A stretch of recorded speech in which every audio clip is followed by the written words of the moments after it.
We're continuing our study through the minor prophets. We're ready for the book of Micah this morning. Dad's out of town in Pennsylvania, so I normally teach the alternate adult class in the back, so we brought them in here. Just a note for that class, this coming Wednesday, you will also be in here as well as we study Psalms. But next week, my class will go back and Dad will be here to finish the book of Micah. We're going to cover chapters 1 through 3. We'll cover an introduction to the book and then chapters 1 through 3 this morning, and then next week Dad will finish up the book, chapters 4 through 7. So if you have your questions, let's go ahead and look at it, because the first question I want to answer before I go to the next slide, because it's going to answer this question. To which nation did Micah prophesy? Okay, Judah, to the southern kingdom, right? So I think Dad probably showed you this chart last week, kind of showing the breakdown of the minor prophets. Of course, we have Micah here. He prophesied to the southern kingdom of Judah. We'll see that in this morning's lesson. That does not mean that he was not aware of what was taking place in the northern kingdom, and he does not reference things to the northern kingdom. He does reference things with reference to Assyria taking the northern kingdom into captivity.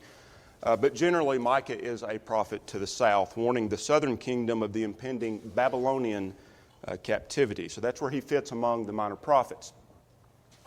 Just some introductory notes on Micah, about Micah the man. We don't know much about Micah so far as his occupation. We are told where he is from. We know what his name means. The name Micah means who is like Jehovah. That phrase or a similar phrase is found in chapter 7 and verse 18. Of who is like God or who is like Jehovah. Chapter 1 and verse 1 and also verse 14 mentions Moresheth Gath. That was the hometown. That's where Micah was from, which was about 25 miles southwest of Jerusalem. It's not listed on this map, but if you see where that star is appearing there, just southwest of, here's where he was from, here's Jerusalem, so just about 25 miles southwest of Jerusalem. Here's another map that's a little bit further out, but you can see Jerusalem and then Moresheth Gath. So it would have been a suburb of Jerusalem, small town there, Moresheth Gath.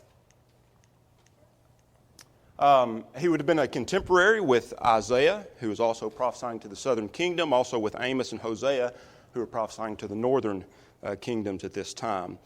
He was obviously a prophet of God, and he was given power and authority by God. Let's look at chapter 3 and verse 8.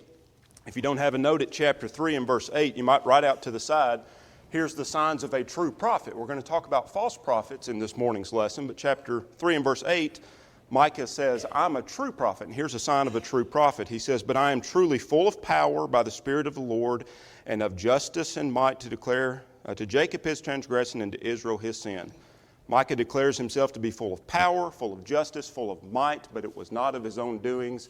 He says it was by the Spirit of the Lord. That's a sign of a true prophet. The date of the book, let me skip through these maps we just looked at. A date of the book, generally agreed, is somewhere between 735 to 700 BC. So again, even though he's prophesying to the southern kingdom, much of his prophecy takes place before the northern kingdom even went into Assyrian captivity in 722 BC. We can date this book because of chapter 1 and verse 1. It says that his work covered a period of 3 kings, King Jotham, King Ahaz, and King Hezekiah. Jotham would have reigned between 750 to 735, Ahaz 735 to 715, and Hezekiah 715 to 686. So we have a pretty good idea of the dating of the book based on chapter 1 and verse 1 tells us it was during the reign of those 3 kings. Most agree it's somewhere between 735 to 700 BC. We already answered the question of which nation. This is in the period of the divided kingdom, northern Israel, southern Judah. He was a prophet to the southern kingdom of Judah, even though he does mention the northern kingdom from time to time as well. Just a few background things of the political things that were taking place. Just kind of gives us the setting of Micah's prophecy. Things, again, those 3 kings are mentioned in verse 1. Things that took place under Jotham. It was a period of luxury and prosperity for Judah, but they were full of many social and spiritual evils. that Micah is going to preach against. Under King Ahaz, Judah was oppressed during the rise of Assyria, and they were forced to pay tribute to Assyria. Both the rich and the poor suffered.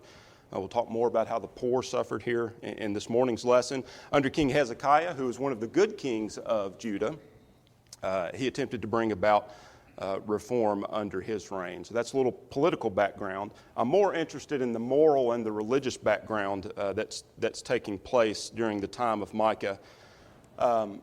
They were oppressing the poor. We'll see that in chapter 2. That was one of the things that Micah points out. This is the reason, one of the reasons you're going to go into captivity is because of the oppression of the poor.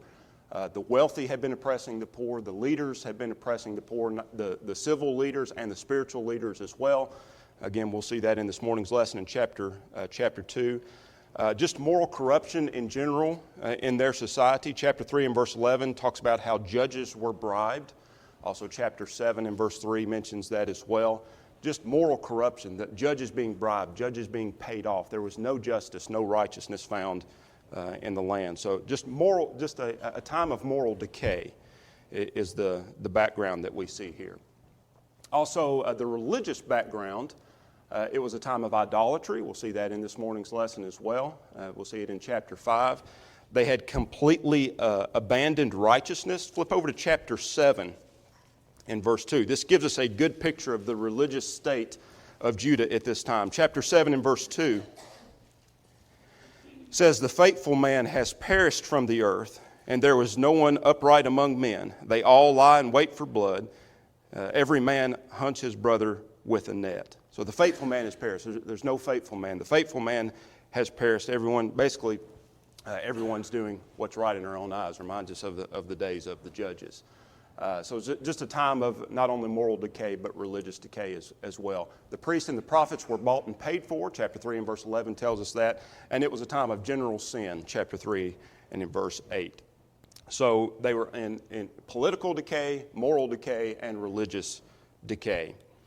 The message of the book is somewhat threefold. It's to present the Lord's complaint against his covenant people, and to warn them. It's to declare the people's sins that we're going to see in this morning's lesson and proclaim the Lord's judgment. There's an impending captivity.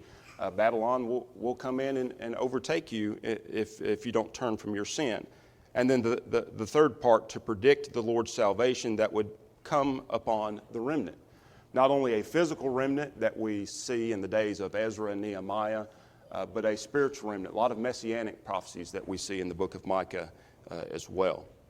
Particularly as we get into chapters 4 and 5. Next week, we'll see a lot of those messianic prophecies. Micah is quoted in several other books of the Bible. Is quoted by another prophet, Jeremiah. Chapter 26 and verse 18 quotes from Micah. He would have prophesied sometime later than Micah, so he quotes Micah in Jeremiah 26 and verse 18. I believe that's in the context of where Jeremiah was arrested. Jesus, or the wise men quote this, quote Micah chapter 5 and verse 2. Micah 5 and verse 2 is probably one of the most famous of all the prophecies concerning our Lord that comes from the book of Micah. That's the prophecy about him being born in Bethlehem. Well, that was quoted from the wise men in Matthew chapter 2 and John chapter 7. Jesus himself quoted from the book. I'm sorry, I didn't realize I didn't have those up there. Jesus himself also quoted from the book of Micah, chapter 7 and verse 4, in Matthew 10 and in Luke 12. I'll leave that up there just a moment. So Jeremiah quoted from Micah, the wise men quoted from Micah, Jesus quoted from Micah. It's quoted in several books of the Bible. We have, there are generally three cycles that are found in the book of Micah. And what I mean by that, not really cycles as in we think about the cycles of the judges, how they go in sin and come back and go in sin and come back. But we do see three different cycles in the book of Micah. And they begin, each cycle begins with a petition and a hearken to hear, to listen and pay attention. And he tells them about their sin that they've committed, about the judgment that's going to come upon them because of their sin. And each of those cycles ends with a promise that has some messianic connotations to it. of salvation and hope. There's salvation and hope for a physical remnant to return, but also some messianic prophecies found in there as well. So the first cycle begins in chapter 1 and verse 2, and we see the word hear. Hear, all you people. And then at the end of chapter 2, it ends with a promise of a future blessing to the remnant. The second cycle begins in chapter 3 and verse 1. Again, it begins with the word hear. He wants them to hear, pay attention. And here's the sin you've committed. Here's the judgment that's coming because of your sin. And then that section ends with a future promise, messianic promise in chapters 4 and 5. And then the third cycle we see begins at chapter 6 and verse 1. Again, it begins with the word hear. Hear.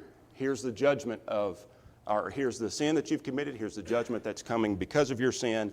And then that section in chapter 7, verses 7 through 20, ends with a future promise. So we see three cycles of hear the message, here's the promise. Hear the message, here's the promise. Hear the message, then here's a promise that he ends with. Here's a general outline of the book that I borrowed from Warren Wiersbe. I think Dad next week will probably show you a little different outline, but that's okay. This is the one that I liked. Warren Wiersbe says that there is a warning message in chapters 1 through 2 of judgment is coming. Chapters 3 through 5 is a promised message, a deliverer is coming. And chapters 6 and 7 is a challenge message, trust the Lord now. I know that was a quick introduction to a book, and much more could be said, but any other comments in way of introduction before we get into chapter 1? All right, just a time of general political, moral, and religious decay, and that's where we see Micah come in and begin to preach and prophesy during the reigns of the three kings that we see here beginning in chapter 1. Chapter 1, we see punishment for Samaria and Judah. So here Micah is mentioning the northern kingdom. He's mentioning Samaria. Even though he's generally a prophet to the south, he does mention things that are going to take place in the northern kingdom. But he's using that as a means to warn the southern kingdom. Look to your sister Israel. Here's what's happening to them. They're very close to going into captivity. And within the next few years, they will be going into captivity. Learn from them, because you are going to follow that same path if you're not careful. That's the warning that Micah is giving to Judah. So we see the punishment for Samaria and Judah. We already mentioned chapter 1 and verse 1 is just a general introduction and setting of the book. It tells us the three kings that he was prophesying under. Verses 2 through 5, we see his warning that God's wrath is coming. And in these verses, it's almost like a courtroom setting that we see. That the court is convened in verse 2. It's almost as if God is gathering them together and God is judge. And he's going to tell them, here's my complaint against you, and he's going to name his defendants here as we get down to verse 5. So it's almost a courtroom setting. Verse 2, hear all you peoples, listen, O earth, and all that is in it. Let the Lord God be a witness against you, the Lord from his holy temple. I take that talking about his holy temple, it's the Lord is judging over them from heaven, from his heavenly temple. In verses 3 through 5, or 3 and 4, here we see the judge arriving, and he is ready to execute his judgment. For behold, the Lord is coming out of his place. He will come down and he will tread on the high places of the earth. I take that to be the high places of their idolatry that where they had committed their idolatrous sins. Verse 4 is kind of a description of God's judgment that's coming upon them. It's described as being an earthquake or a volcano erupting, and judgment is going to flow onto them as if it's just a wax that is melting, or as if it is lava flowing down a mountain. Flowing so fast, at the end of verse 4, it says, like waters poured down on a steep place. Verse 4 says, the mountains will melt under him, and the valleys will split, like wax before the fire, like waters poured down a steep place. I think that's just describing the severity and the terribleness of the impending judgment that's going to come upon them for their sin. Yep. I think it's also a call for repentance, because the people rebelled against God. They didn't listen to what he had to say. They just kept on Yep. He certainly wanted them to repent. At verse 5, we see the judge names his defendants. And here's where we're going to see both the northern kingdom of Israel is going to be mentioned and the southern kingdom of Judah. Verse 5 says, all this for the transgression of Jacob and for the sins of the house of Israel. Sometimes as we read through the prophets or through the Old Testament in general, we have difficulty distinguishing when Israel is mentioned, is that talking about Israel, just the northern kingdom? Sometimes Israel is mentioned as the whole of Israel, both the northern and the southern kingdoms. Here it seems to be split out because he mentions Samaria, which was the capital of the northern kingdom, and then later at the end of the verse he's going to mention Jerusalem, which is the capital of the southern kingdom. So these are the defendants as God has called them before his court. Here's the defendants, verse 5. All this for the transgression of Jacob and for the sins of the house of Israel. What is the transgression of Jacob? Is it not Samaria? And what are the high places of Judah? Are they not Jerusalem? So here's the defendants. He mentions Samaria, which again is the capital of the northern kingdom of Israel. He mentions Jerusalem, which is the capital of the southern kingdom of Judah. And it seems to be that he's laying responsibility at the feet of the capital, at the feet of Samaria and at the feet of Jerusalem. We're going to see later in this morning's lesson that the leaders were to blame. And I think the point here is that you're to blame Samaria. You're to blame Jerusalem because of the sin that your leaders have committed. You have led your nations into their sin, and that's why God is coming in judgment and coming as if it's a volcano and as if it's an earthquake because of the sins of the leaders that had taken place in those capital cities. Anything else down through verse 5 you'd like to point out? All right, beginning at verse 6, this will carry us through the end of the chapter. The nations are judged, and he's going to again talk about how the northern kingdom of Israel is going to be judged. Also, the southern kingdom of Judah is going to be judged as well.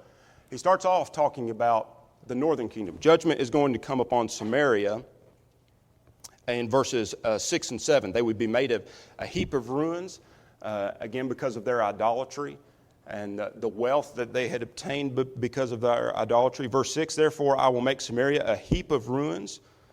Jump on down to verse 7. All of her carved images shall be beaten to pieces. All her pay as a harlot. They committed spiritual harlotry by following after these idols, that all that would be burned. Even their idols would be burned, and those who come in and overtake them would destroy their idols and offer those to their own idols. I think I have a quote here from Homer Haley, if I'm not mistaken. Yes. Talking about them, the pay of the harlot. He said, Israel had looked upon her prosperity as the pay for her spiritual service to Baalism. The idols were built from her wealth, and though beaten down, these idols and Israel's wealth would be carried into a foreign nation and there be offered by the conqueror before his idols as further wages in religious harlotry.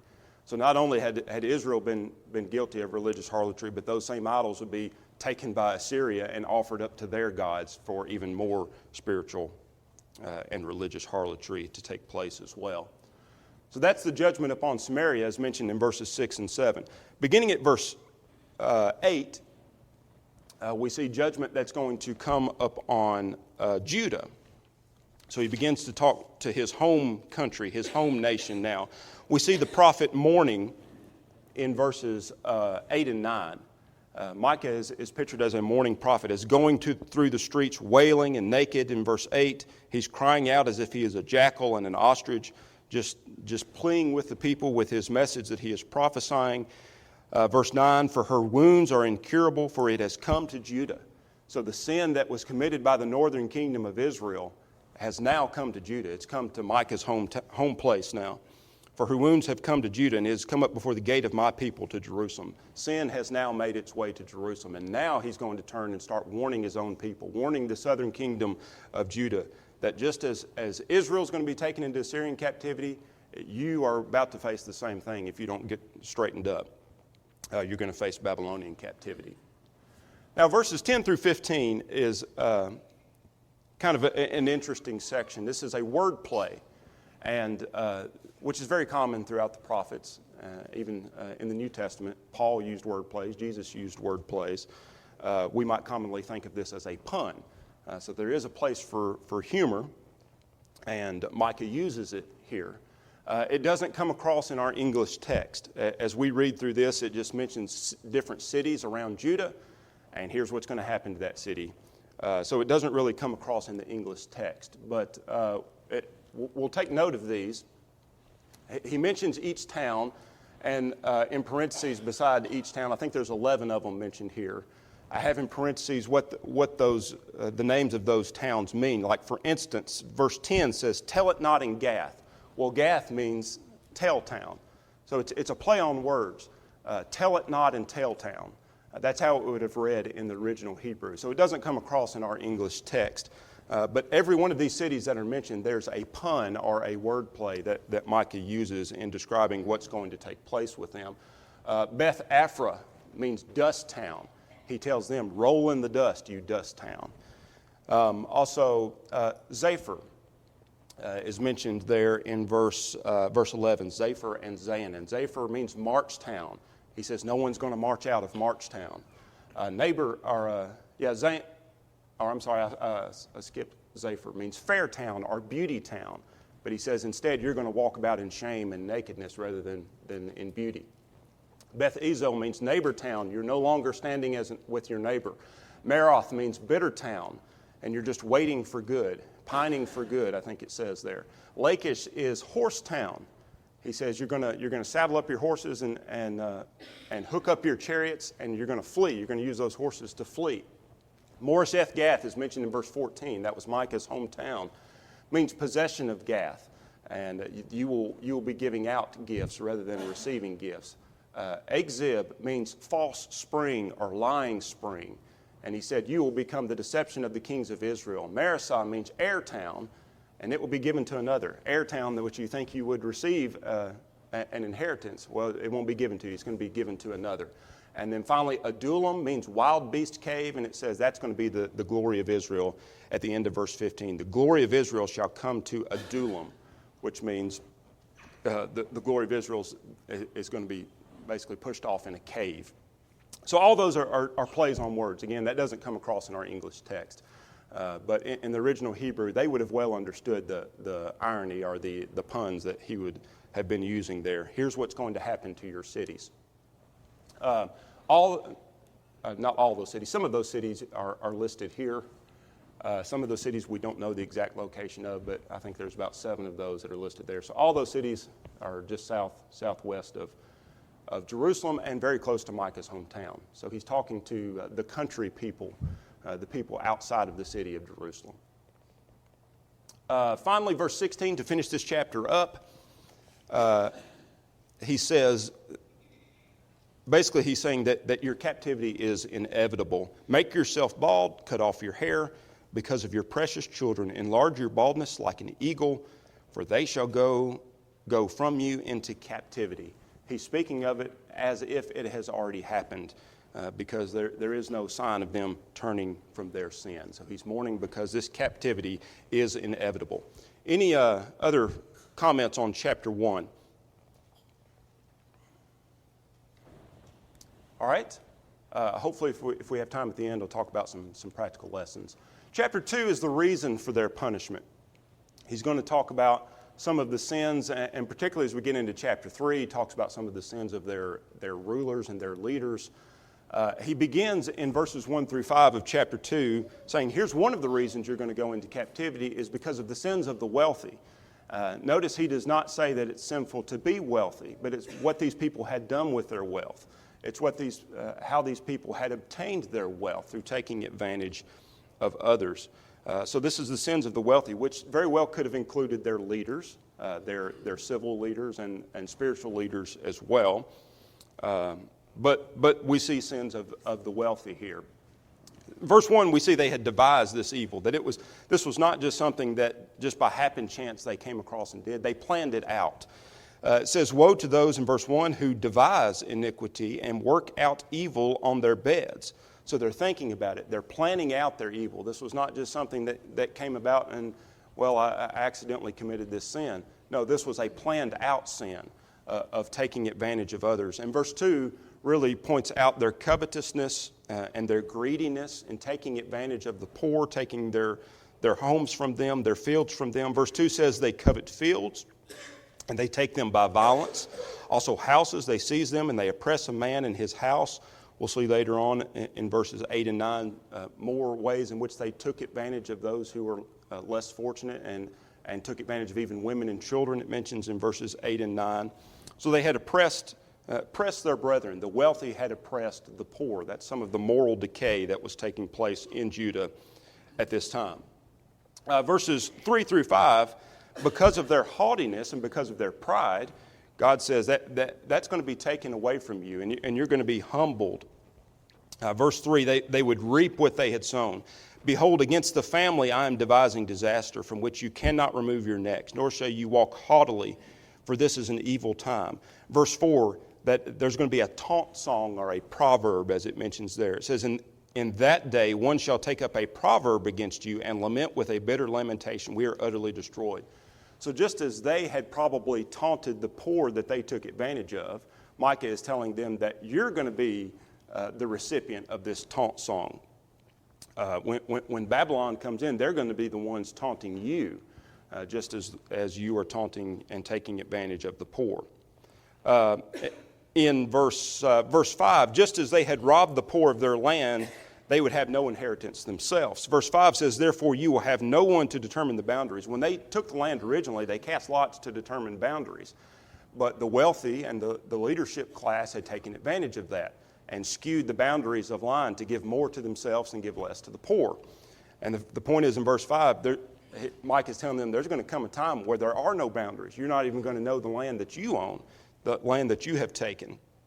That there'll be nothing to determine those boundaries. Just as you have taken boundaries from others, I'm going to take the boundary from you, is his point there in verse 5. He kind of shifts gears beginning at verse 6. And he starts to talk about the false prophets. And I'm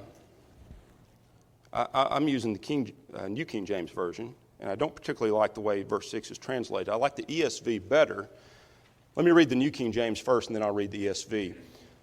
Verse 6, he begins to shift and talk about prophets. He says, do not prattle, you who say to those who prophesy, so they shall not prophesy to you. They shall not return insult for insult. All right, I was a little confused when I first read that, but I like the ESV rendering better. He says, do not preach, thus they preach. This is them talking to Micah, the wealthy class and the leadership class talking to Micah. Do not preach. They're telling them, we don't want to hear what you have to say. Do not preach, thus they preach. One should not preach of such things. Disgrace will not overtake us. So their point is, don't give us bad news. We'll see later that they accepted good news. They would allow false prophets to come in and prophesy peace, peace, much like the days of Jeremiah. They prophesied peace, peace when there was no peace. We'll see in chapter 3 that they allowed those prophets to prophesy, but Micah, when he comes in and says, here's the bad things that's going to happen to you, and when he does some negative preaching to them, they say, we don't want to hear it. And I like that rendering in the ESV. One should not preach of such things. Disgrace will not overtake us. They did not believe what Micah had to tell them, or maybe they didn't believe it, but they didn't like it. They didn't like the message that he was giving them. So efforts were made to stop a true prophet such as Micah. In verse 7, you who are named the house of Jacob, my translation says, is the Spirit of the Lord restricted? The ESV says, has the Lord grown impatient? In other words, just because God is telling you that captivity is coming, does that mean the Lord's impatient? It's a rhetorical question. Of course, no, it's not. God has been more than patient with his people. And all of his words are doing good. At the end of verse 7, do not my words do good? Even the negative preaching that Micah was doing did good. All my words are good. We oftentimes only want positive preaching. We want something that's going to build us up and lift us up, and we don't want anything that's going to prick us and condemn us. Well, God through Micah said this negative preaching did good. It was for their good to him who walks uprightly at the end of verse 7 there. Verses 8 through 10, they had become like an enemy of God's people, taking advantage. This is other ways in which they had taken advantage of others. Verse 8, lately my people have risen up as an enemy and pull You pull off the robe with the garment from those who trust you as they pass by. I'll jump on down to verse 9. The women of my people you cast out from their pleasant houses, and from their children you have taken away my glory forever. This is a continual thing that they are doing, taking advantage of others. We'll jump on down for time's sake to verse 11. Here, the people were only willing to listen to prophets who were going to tell them good news. They only wanted to hear the positive preaching. Look at verse 11. If a man should walk in a false spirit and speak a lie, saying, I will prophesy to you of wine and drink. In other words, I'm only going to prophesy to you about good things and about prosperity. And Micah certainly wasn't doing that. Not yet. He's going to talk to them about future good things. But the point of verse 11 is they were willing to listen to those false prophets. If you came in and you prophesied to us about wine and drink, about things that are good, about times of prosperity, then we'll listen to you. And he says even he would be a preacher to this people, or a prattler to these people. The section ends. This is the end of the first cycle that I mentioned just a moment ago. In verses 12 through 13, this section ends with a promise, a future promise of the eventual restoration of a remnant. I think this alludes to not only just the physical remnant that would return under Ezra and Nehemiah, but some messianic connotations to this as well, I believe. This is a message of hope. Even though judgment is coming, he ends with a message of hope. He says in verse 12, I will surely assemble all of you, O Jacob, and I will surely gather the remnant of Israel. I will put them together like sheep of the fold, like the flock in the midst of their pasture. They shall make a loud noise because there be so many people. Because of so many people. Verse 13, I think we can see some messianic ties in verse 13. The one who breaks open will come up before them. They will break out, pass through the gate, and go out by it. Their king will pass before them, with the Lord at their head. It seems to be a picture of the Messiah breaking his people free. I think some translations will say that he is a breach to his people. He's breaking them free. A breaker would be one who would go out and lead them out into battle. And here I think it's a reference to the Messiah of breaking them free and leading them out to victory in battle. I'll share this quote with you here again from Homer Haley. He says, the glorious hope in the midst of a prophecy of judgment, this glorious hope in the midst of a prophecy of judgment and doom is the prophet's answer to his critics who would accuse him of preaching only adversity. That's what he had been accused of, right? Of only preaching bad things, things that we don't want to hear. And he says, well, I'll tell you something good.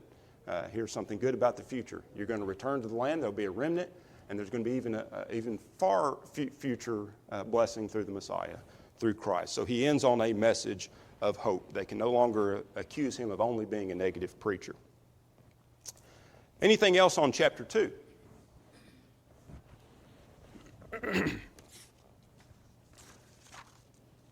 All right, got about 6 minutes left. I think we can get most of the way through chapter 3. Here's more reasons for the impending captivity that is coming upon them is the sins of the leaders. And we learn a very great practical lesson from chapter 3, and that is, as go the leaders, so goes the people they lead. As go the leaders, so goes a nation. As go the leaders, so goes a church. As go the leaders, so goes the family. It starts with leadership, and here the point is your leaders have failed you. And that was the point back in chapter 1, that your sin came from Samaria, your sin came from Jerusalem. Your leaders have failed you. When our leaders fail, we fail. He begins by addressing the civil leaders in verses 1 through 4. And he rebukes them in verse 1, saying, you should have known better. You leaders in Judah, you should have known better. So he begins in verse 3, or in chapter 3, with that petition to hear. Here's the beginning of the second cycle. Hear now, O heads of Jacob, and rulers of the house of Israel. Is it not for you to know justice? In other words, he's rebuking them. You should know justice. You should know better than to oppress the poor the way that you're wealthy and your leaders have oppressed the poor, and to treat those the way that you've been treating them. You should know better. And he describes their wickedness in verses 2 through 4. In verse 2, they hate good and they love evil.